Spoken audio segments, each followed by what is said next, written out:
Hello and welcome back. तो आज हम स्कोपिंग के बारे में जानेंगे कि जावास्क्रिप्ट में स्कोपिंग कैसे वर्क करता है। क्या होता है स्कोपिंग? स्कोप जब भी हम रेफ़र करते हैं तो हम रेफ़र करते हैं वेरिएबल के स्कोप, कि वेरिएबल कहाँ एक्सेसिबल है और कहाँ विजिबल है। तो जैसे कि आपने मान लो एक वेरिएबल बनाया x, उसकी वैल्यू आपने दिया 2। आप देखोगे तो आप डायरेक्टली वेरिएबल को प्रिंट कर सकते हो और यहाँ वेरिएबल एक्सेसिबल है। ओके, अगर हमने एक और वेरिएबल बनाया विद इन द फंक्शन, उस वेरिएबल का नाम रखा हमने वेरिएबल y और उसकी वैल्यू हमने रखा 3। अगर हम इसको इन्वोक करते हैं, अगर आप फंक्शन के बारे में अभी नहीं जानते हो तो कोई बात नहीं, हम इसको आगे अच्छे से डिटेल में समझेंगे। बस यहाँ हम स्कोपिंग को समझाने के लिए हम यहाँ फंक्शन का यूज कर रहे हैं जिससे कि आपको समझ में आए। तो अगर हम यहाँ पे वेरिएबल y प्रिंट करेंगे तो आप देखोगे हमें एरर आएगा, reference error. It means variable जो y है वो कहीं भी इसको कोड में नहीं मिला। तो आप बोलोगे यहाँ तो दिख रहा है, बट ये फंक्शनल स्कोप्ड है। इट मीन्स कि वो जो y है वो सिर्फ फंक्शन के अंदर वो क्रिएट होगा और डिस्ट्रॉय होगा और उधर ही वो एक्सेसिबल होगा, उसको आप फंक्शन के बाहर एक्सेस नहीं कर सकते। इसलिए जब हमने y को प्रिंट करने का यहाँ कोशिश करा तो y ने हमें रेफरेंस एरर करके एरर थ्रो करा। मीन्स y कहीं भी कोड में डिफाइन नहीं है। तो इसे स्कोपिंग बोलते हैं जावास्क्रिप्ट में। हमारे पास 4 स्कोप हैं जावास्क्रिप्ट में। पहला है ग्लोबल, दूसरा है फंक्शनल, तीसरा है ब्लॉक और फिर आता है आपका क्लोजर। क्लोजर अभी हम क्लोजर को डिस्कस नहीं करेंगे, अभी इसका स्कोप नहीं है। तो अभी हम सिर्फ इन तीनों को डिस्कस करेंगे जो कि इस टॉपिक, इस करेंट वीडियो का स्कोप है। वो की है कि इन तीन स्कोप के बारे में जानेंगे। क्लोजर एक ऐसा टॉपिक है जिसके बारे में अगर आप जावास्क्रिप्ट में थोड़ा प्रैक्टिस या आपको थोड़ा एक्सपीरियंस होना पड़ेगा इसको समझने के लिए। इनिशियली इसको आप इतना क्लैरिटी से नहीं समझ सकते, तो हम इसको आगे डिटेल में डिस्कस करेंगे। बट अभी के लिए हम इसको यहाँ से हटा देते हैं। इसके अलावा और भी होते हैं। आप एक मॉड्यूल पैटर्न स्कोपिंग होता है जो कि इफ़ी का यूज करके हम क्रिएट करते हैं। अभी इसके बारे में भी हम नहीं जानेंगे, आने वाले वीडियो में हम इसको बहुत ही डिटेल से डिस्कस करेंगे, इन दो टॉपिक को, क्लोजर और इफ़ी को। अभी हम केवल global, function and block scope को डिस्कस करते हैं यहाँ पे।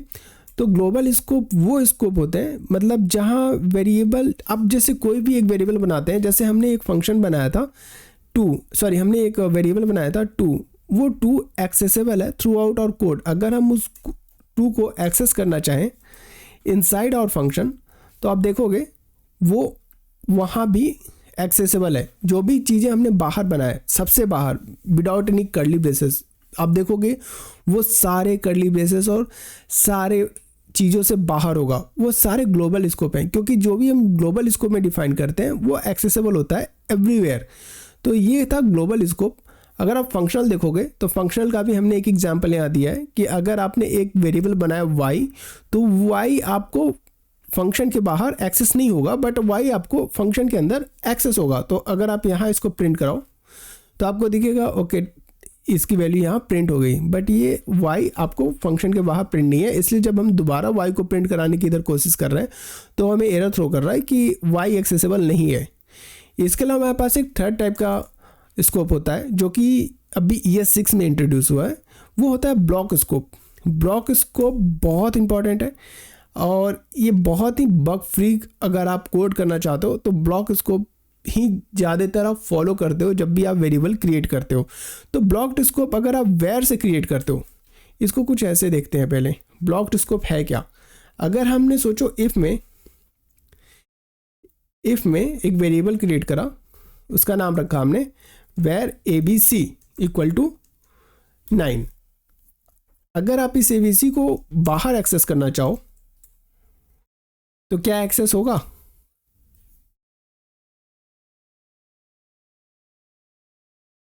तो हाँ, ये एक्सेसिबल है क्योंकि हमने इसको वेर कीवर्ड से बनाया है।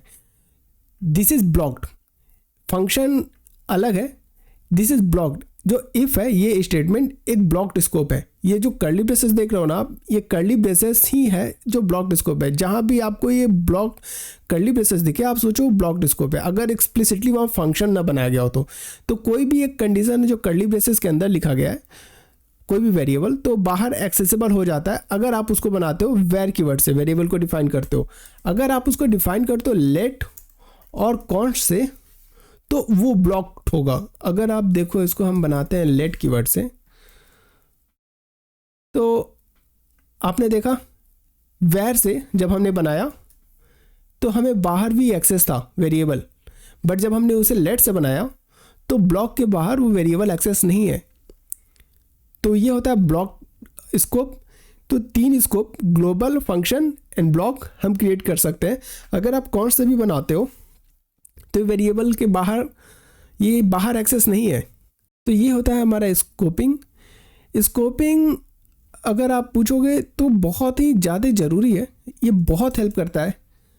कुछ इसके एडवांटेज हैं जिसकी वजह से स्कोपिंग इंट्रोड्यूस करा गया। अगर आप स्कोपिंग देखोगे अब भी ऐसा तो आपको समझ नहीं आएगा, क्योंकि आप किसी प्रोजेक्ट पे नहीं काम कर रहे हो।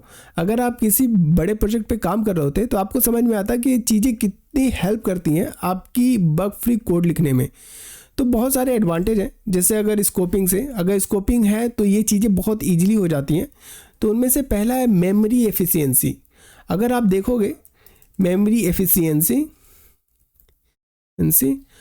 तो जो कोड आपने सोचो, आपने एक कोड बनाया है ABC जो कि है हमारा इफ़ के अंदर, ये जो लाइन ऑफ कोड है वंस ये एग्जीक्यूट हो गया उसके बाद भी जो हमारा ABC है, ये जो 9 है, ये कहीं हीप मेमोरी में स्टोर होगा। तो सोचो thousands of line of code हो तो हमने कितने वेरिएबल बनाए, वो सारे मेमोरी में स्टोर होंगे। तो मेमोरी हमारी लिमिटेड है, तो हमें कहीं ना कहीं उसको क्लियर करना होता है। कोई भी प्रोग्रामिंग लैंग्वेज हो उनका खुद का अपना इम्प्लीमेंटेशन होता है गार्बेज कलेक्टर का। गार्बेज कलेक्टर का काम ये होता है जो भी डेटा रेफरेंस नहीं हो, जो भी डेटा एग्जीक्यूट हो गया हो और उसकी कोड में ज़रूरत नहीं हो, तो वो क्लियर हो जाता है, वो डिलीट हो जाता है मेमोरी से। तो अगर आपका स्कोपिंग है तो जाहिर सी बात है जब ये स्कोप यहाँ ख़त्म होगा तो जावास्क्रिप्ट जानता है कि ये कोड एग्जीक्यूट हो चुका है और अभी इस कोड का यूज फिर नहीं आने वाला है, ये फंक्शन नहीं है जो कि दोबारा एग्जीक्यूट हो सकता है। तो ये जो स्कोप होगा ये ABC, ये गार्बेज कलेक्टर डिलीट कर देगा। बिकॉज ऑफ स्कोपिंग ये बहुत ईजी होगा। दूसरी चीज़, अगर आप देखोगे मान लो कि आपने बहुत सारे वेरिएबल बनाए। सोचो कि अगर आप स्कोपिंग नहीं होता और आप बहुत सारे वेरिएबल बनाते हो, ABC कर जितने भी ABCD जो भी आप वेरिएबल बनाते हो सारे ग्लोबल हैं। प्रॉब्लम क्या होती है, अगर आप उसको एक्सेस कर रहे हो, ABCD लिख के एक्सेस कर रहे हो, वो एक्सेस तो होता है बट उसका टाइम बहुत लगता है एक्सेस होने में, क्योंकि हमें अपने जितने भी वेरिएबल है सब में सर्च करना होगा कि ABCD किधर है। अगर ये ब्लॉक्ड स्कोप है तो हमें ये सिर्फ इधर ही सर्च करना है उस ब्लॉक में सबसे पहले कि क्या ये वहाँ मिल सकता है, क्या ABC उस ब्लॉक में कहीं डिफाइन है क्या। वहाँ नहीं डिफाइन है तो वो जाएगा अपने पेरेंट में और वहाँ सर्च करेगा कि ABCD डिफाइन है कि नहीं। मान लो जैसे हमने यहाँ बनाया ABCD और यहाँ हम प्रिंट कर रहे हैं, तो आप देखोगे कि वो कोड जैसा एग्जीक्यूट होगा, इसको 5 कर लेते हैं, तो कोड ओके यहाँ भी we are printing ABCD only, let's make it where for time being. Okay, आप देखोगे कि ये जो ABCD है ये 5 इसने यहाँ कॉल करा।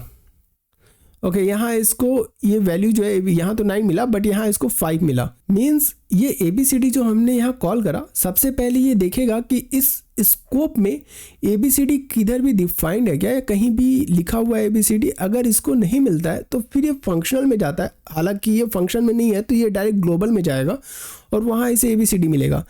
तो इन केस में आप देखोगे कि इसे बहुत ज़्यादा लुकअप करना पड़ा। लुकअप मतलब कि देखना कि कहाँ वेरिएबल एग्जिस्ट कर रहा है, लेकिन अगर कोई चीज़ स्कोप के हिसाब से है तो ईजी हो जाता है फाइंड करना और उसको गार्बेज कलेक्टर की हेल्प से डिलीट करना। ये प्रोसेस बहुत फास्ट हो जाता है।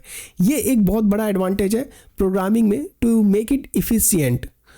दूसरी चीज़ वेरिएबल प्रोटेक्शन है। अगर आपने यहाँ कोई वेरिएबल ABC बनाया है और एक बाहर वेरिएबल बनाया है ABC और इसमें आपने रखा है 6, तो आप देखोगे जो ये ABC है ये 6 है और ये ABC डिस्टर्ब भी नहीं हुआ। अगर आप देखोगे यहाँ इसको प्रिंट करोगे तो ये प्रिंट हुआ 9 आपको दिख रहा है, बट उसने इस एबीसी को मॉडिफाई नहीं करा, तो ये जो एबीसी है ये प्रोटेक्टेड बना, मतलब कि नेम कोलिजन नहीं हो रहा है और चीज़ें प्रोटेक्टेड हो रही हैं। तो ये क्लोजर की हेल्प से, सॉरी स्कोप की हेल्प से आप इसको प्रोटेक्टेड बना सकते हो, आप बिहेवियर प्रिडिक्ट कर सकते हो।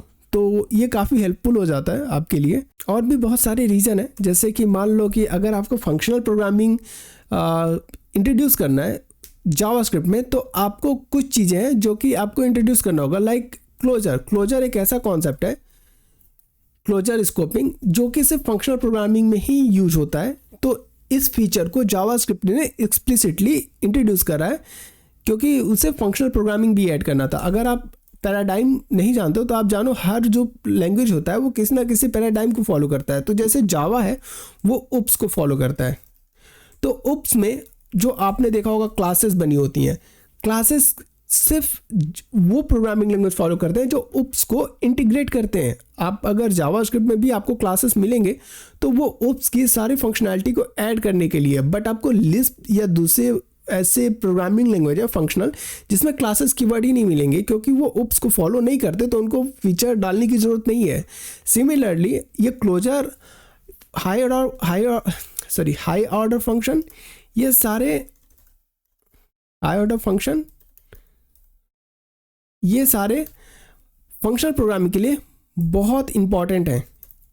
इसके बिना आप फंक्शनल पैराडाइम नहीं फॉलो कर सकते, इसलिए ये स्कोपिंग इसमें इंक्लूडेड है। तो जितनी स्कोपिंग आप जावास्क्रिप्ट में देखते हो, आप उतनी स्कोपिंग आपको दूसरे प्रोग्रामिंग लैंग्वेज में नहीं दिखेगा।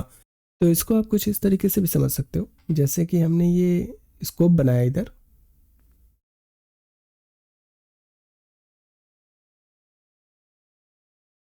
तो इसको आप कुछ इस तरीके से भी समझ सकते हो, जैसे हमने इधर स्कोप बनाया, एक बनाया ग्लोबल स्कोप, एक बनाया फंक्शनल स्कोप।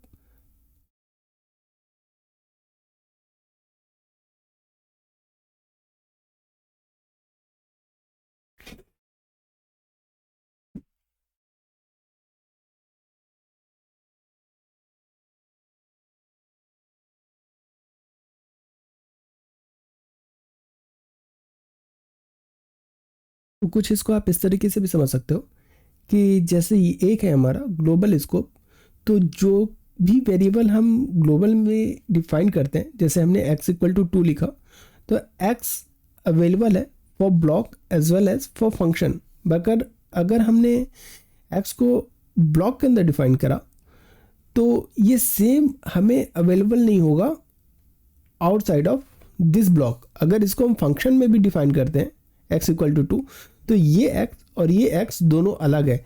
अगर हम इसको ग्लोबली भी x=2 लिखते हैं तो ग्लोबली ये x, इस x और इस x ये तीनों अलग है। अगर हमने इसको लेट से बनाया है और इसको भी हमने लेट कीवर्ड से बनाया है, तो ये तीनों अलग x हैं। मीन्स ये x जो कि ग्लोबल स्कोप में है ये मॉडिफाई नहीं होगा अगर हमने इसको ब्लॉक स्कोप के अंदर अगर एक नया वेरिएबल बनाया या फंक्शनल के स्कोप के अंदर एक वेरिएबल बनाया। तो सिमिलरली आप इसको इस तरीके से समझो, जैसे कि हमारा जो ब्लॉक है अगर हम उसमें कोई वेरिएबल बनाते हैं with let keyword, remember it should be from let keyword. Let keyword ही सिर्फ आप ब्लॉक लेट एंड कौन से आपसे ब्लॉक इसको बना सकते हो। अगर आपने ये फंक्शन में कोई वार एक्स बनाया है, अगर वेर x=3 बनाया है और ग्लोबल में आपने वेर या फिर आपने कुछ भी नहीं दिया और आपने इधर 4 लिखा है, तो वो ये x इसको मॉडिफाई नहीं कर रहा और जो फंक्शनल में है वो आउटर ग्लोबल को मॉडिफाई नहीं कर रहा। तो अगर आप इन तीनों को यहाँ पे प्रिंट करोगे, अगर आप कंसोल करते हो तो आपको इधर 2 मिलेगा, इधर 3 मिलेगा, इधर 4 मिलेगा और तीनों का स्कोप अलग अलग है, तीनों का स्कोप अलग है। तो सबसे जो छोटा स्कोप मुझे दिखता है वो होता है ब्लॉक स्कोप। आप सिंपली ये समझो कि उसको कर्ली ब्रेसेस लगा के आप जो भी स्कोप दोगे, जो भी वेरिएबल डिफाइन करते हो, वो सिर्फ इनसाइड कर्ली ब्रेसेस ही उसकी एक्सेसिबिलिटी होती है और वो लिव करता है। अगर जैसे ये कोड एग्जीक्यूट होगा वो क्लियर हो जाएगा। तो क्लोजर आपको प्रैक्टिस से ही समझ में आएगा। आप जितनी प्रैक्टिस करोगे इसके साथ उतनी आपकी क्लैरिटी होगी। तो अभी के लिए बस इतना समझो कि कुछ इस तरीके से स्कोप जितना आप प्रैक्टिस करोगे उतना आपको क्लैरिटी होगी। तो अभी के लिए बस आप इतना समझो कि ये स्कोपिंग होता है और ये 3 ही स्कोप है। इसके अलावा हमारे पास क्लोजर है और उसके अलावा हमारे पास मॉड्यूल पैटर्न है जो कि इफ़ी से हम क्रिएट करते हैं। वो तो हम आगे समझेंगे क्योंकि वो अपने में बहुत ही डीप टॉपिक है जिसको डिटेल में समझना ही ज़रूरी है। तो अभी के लिए इन तीनों को ही हम समझते हैं, हम आगे उन दोनों को भी समझेंगे। तो ये होता है स्कोपिंग इन जावास्क्रिप्ट। अगर आपको स्कोपिंग से कोई चीज़ें नहीं क्लियर हुई हो तो वो अभी समझ सकते हैं। आपको आगे आने वाली जो वीडियो है कंसेक्यूटिव वो आपको क्लियर कर देंगी स्कोपिंग अच्छे से। बट इसके अलावा भी अगर आपके पास जितना अभी तक हमने पढ़ा उससे रिलेटेड अगर आपके पास कोई भी क्वेश्चन हो तो आप कमेंट करके पूछ सकते हो। आपको अगर ये वीडियो पसंद आए तो प्लीज़ लाइक एंड सब्सक्राइब करें। Thank you, see you in next video.